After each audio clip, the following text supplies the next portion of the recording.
Hello, I'm Philip Brunelle, Artistic Director and founder of Vocal Essence and choirmaster organist at Plymouth Congregational Church in Minneapolis.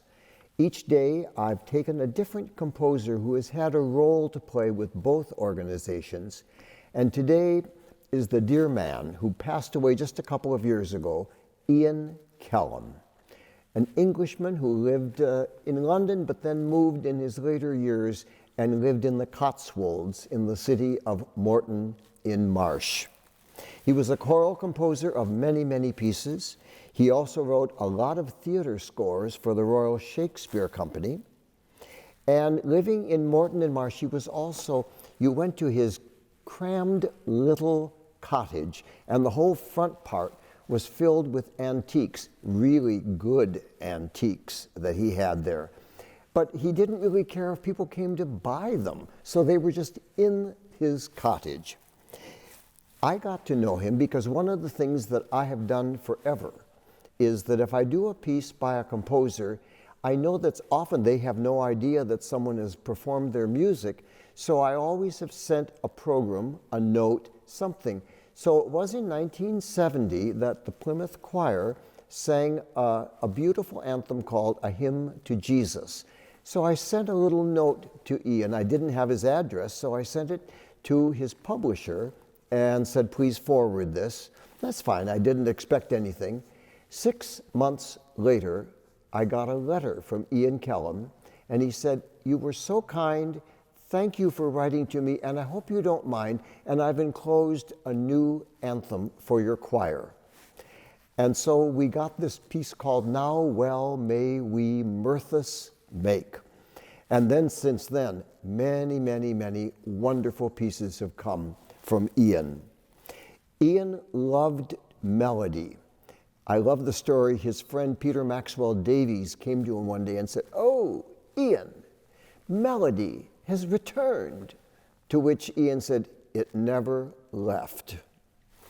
So this is a piece of his called The Road Ahead. And it was performed first by a young school in Morton in Marsh, and then it had its premiere here in this country with Sigrid Johnson and the Choir of Women at St. Olaf College.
Ian became a very special friend to this family, the Brunelle family. And one of the things that he did was to write a number of hymns for us, not just for the Brunelles, but for Plymouth Church.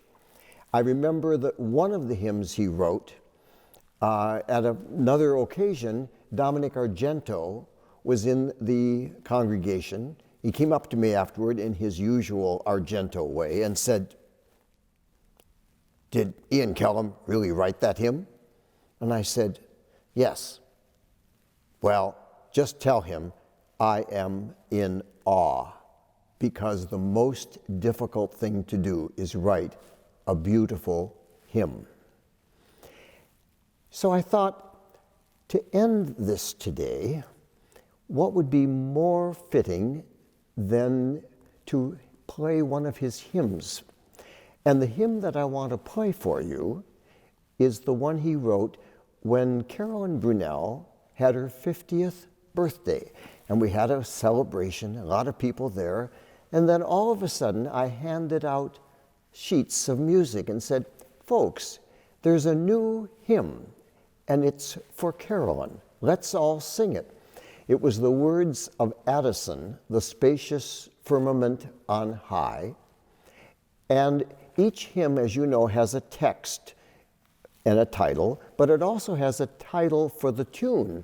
And so he decided that the tune name would be Carel, which would be the first letters of Carolyn and the last letters of Brunelle. So I'm going to go to the organ here at Plymouth Church and conclude with "The Spacious Firmament on High."